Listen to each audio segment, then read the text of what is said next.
Good morning everyone, তোমাদের সকলকে আমার নতুন একটি ভিডিওতে অনেক অনেক ওয়েলকাম জানাচ্ছি।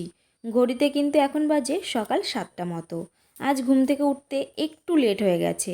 ভেবেছিলাম 5:30টার দিকে উঠবো, কিন্তু ওই যে রাতে ভেবেছিলাম একটু অ্যালার্ম দেবো, কিন্তু সেটা আমার আর মনে ছিল না। ঘরটা এখন সুন্দর করে গোছানোর পর ভালো করে ঝাড় দিয়ে এবার বাইরে যাব। তো ঘরের কিছু কাজকর্ম মানে টুকিটাকি বলতে পারো সারার পর চলে গেলাম রান্নাঘরে চা খাবো বলে। ঘড়িতে কিন্তু এখন বাজে সকাল 9টা। এখন যা গরম পড়ছে সকালের, কিন্তু আমি একবারে কাজটা সারার পর স্নান করে নিচ্ছি। আর কতবার যে স্নান করছি তার কোনো ঠিক ঠিকানা থাকছে না। আর দেখো, এই যে তোমরা আচারের মতো এটা দেখছো না, এটা কিন্তু প্রতিদিন আমাকে খেতে হচ্ছে। এটা খাওয়া নাকি শরীরের পক্ষে খুবই ভালো। আমার তো মনেই থাকে না কখনো। এটা খাওয়ার নিয়ম হচ্ছে সকালবেলা সন্ধ্যাবেলা। দাঁড়াও দাঁড়াও, কি আছে এর মধ্যে বলি। আমলকি, চিনির গুঁড়ো আর মধু। আজকে মা আমাকে একটা খাবার বলল, তোকে বানিয়ে খাওয়াবো চল। তো বিয়ের আগে আমি কখনো খাবারটা খাইনি যদিও। নারকেল, ময়দা, চিনি, লবণ সেটা ভালো করে মাখিয়ে নিতে হবে। তারপরে কড়াইয়ে কী করতে হবে, সাদা তেল দিয়ে হাত দিয়ে ঘুরিয়ে ঘুরিয়ে সেটা ভাজতে হবে।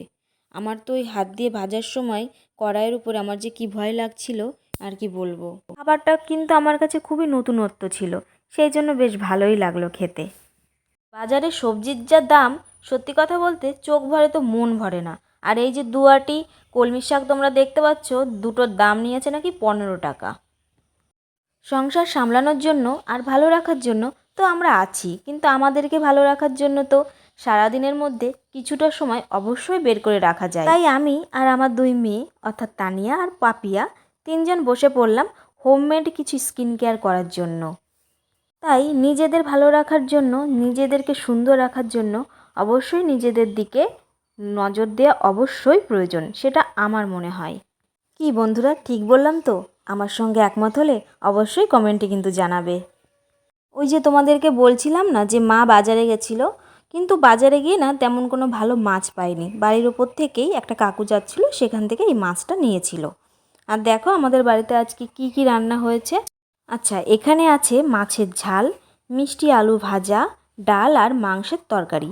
এই মাংসের তরকারিটা কিন্তু আমার বড় যা দিয়েছিল রান্না করে। দিদি কিন্তু কিছু ভালো রান্না হলেই আমাদেরকে দিয়ে যায়, ভালো কিছু বলা ভুল, সবসময় দিয়ে যায় বলতে গেলে। চলো তোমাদের সঙ্গে শেয়ার করি আমাদের কলেজের এক্সামের কিছু জিনিস। এগুলো কেমন হয়েছে সবাই জানিও, কিন্তু সত্যি কথা বলতে এগুলো আঁকতে প্রচণ্ডই পরিশ্রম হয়েছে।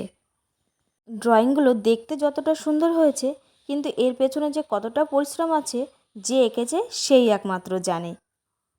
এই যে ড্রয়িংটা তোমরা দেখতে পাচ্ছ, এটাই নেক্সট দিন আমি এক্সামে পড়াবো বলে সিলেক্ট করেছি। এখন বাজে ঘড়িতে ওই বিকাল 5:30 মতো। আমি আর তানিয়া এখন চললাম একটু বাজারে।